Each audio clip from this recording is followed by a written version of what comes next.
ምን ያህሎቻችሁ ሰዎች ቃሉ ፑቲክ የሚባል ስም ሰሞኑን ሰምታችኋል? ምናልባት የሁለት ወርና የሁለት ወር ተኩል እድሜ ጉዳይ ነው ይሄ ስም ሰርፌስ ካደረገ፣ በተለይ በኢንስታግራም ላይ ያላችሁ ሰዎች ማለት ነው።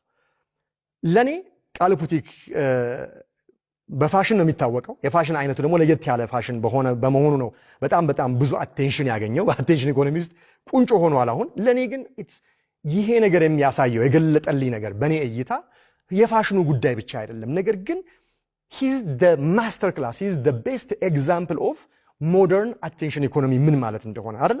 for years ዲጂታል ፕላትፎርሞች ዶሚኔት የተደረጉት በምንድን ነበር? ሃይሊ ፖሊሽድ ሆኖ ስቱዲዮስ ፖሊሽ ተደርጎ በላይት ሲስተም በጣም ውድ በሆነ ፕሮዳክሽን የተደረጉ ነገሮች ለሰው ይስባሉ ተብሎ ይታሰብ ነበር አይደለ? ይሄ ልጅ ግን ቃሉ ፑቲክ ማለት እንግዲህ አሁን በትክክል ወጥቶ ኢንተርቪው ሲሰጥ አላየነውም፣ እኔ ነኝ ሲል አላየነውም። በስራዎቹ 20 እና 25 ሰከንድ በሚያካክሉ ስራዎቹ ብቻ ነው የምናውቀው። አሁን ባለው መረጃ መሰረት 100% ነው ልነግራችሁ አልችልም፣ ግን አሁን ባለው መረጃ መሰረት የ15 ዓመት በጣም ታዳጊ ኢትዮጵያዊ ነው እንግዲህ የኢንተርኔቱን ዓለም ወይ በተለይ ደግሞ የኢንስታግራምን እና የቲክቶክን ዓለም አስገራሚ የሆነ ክስተት ውስጥ የከተተው ማለት ነው። ህፃን ልጅ ነው፣ ኢትዮጵያዊ ነው። ምናልባት በጣም በቂ ሪሶርስ ያለበት ከሚባልም ሀገር አይደለም ያለው። ነገር ግን ከተበጣጠሱ ጎማዎች፣ ከተሰባበሩ ጫማዎች፣ ከተቀዳደዱ ልብሶች ውስጥ ከተቀዳደዱ ፕላስቲኮች፣ ማዳበሪያዎች፣ የአንሶላ ቁራጮች፣ የፍራሽ ቁራጮች አይነት የመሳሰሉ ነገሮች ውስጥ እና ቤዚክ የሆነ ስማርትፎን ይመስለኛል በመጠቀም ታይቶ የማይታወቅ አይነት ክስተት ነው የተፈጠረው።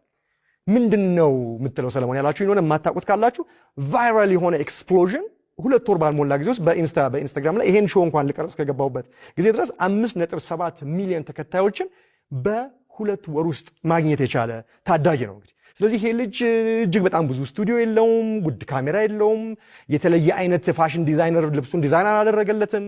ኤቭሪቲንግ በቃ ትራሽ በሚባል በሌሎች እይታ ይሄን አድርጎ እንዲህ ያለ ነገር ውስጥ ገብቷል።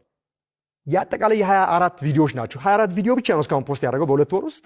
ሲደመሩ እይታዎቹ አንዳንዶቹ 300 ሚሊዮን ቪው አለው። አይጂ ላይ የተለመደ አይደለም። የታወቁ ሰዎች እንኳን አትሌቶችና የመሳሰሉት የሚያገኙት ቪው ነው ይሄ። ተደምሮ 24ቱ ቪዲዮዎች 1.9 ቢሊዮን ቪው አግኝቷል። 1.9 ቢሊዮን ቪው ለማግኘት እነ ሲኤንኤን እና ቢቢሲ እንኳን በጣም መታገል አለባቸው።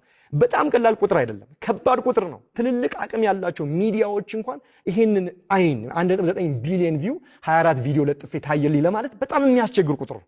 ይሄን ማድረግ የቻለበት ሁኔታ ነው። አንደኛው ቪዲዮ ላይ እንዲያውም 300 ምናምን ሚሊዮን ቪው የታየበት ቪዲዮ ላይ ኢንስታግራም ራሱ የፕላትፎርሙ ባለቤት ኮሜንት ጽፎለታል። ኢንስታግራም ወደ 650 ምናምን ሚሊዮን ተከታይ ያለው አካውንት ነው የራሱ የካምፓኒው ማለት ነው።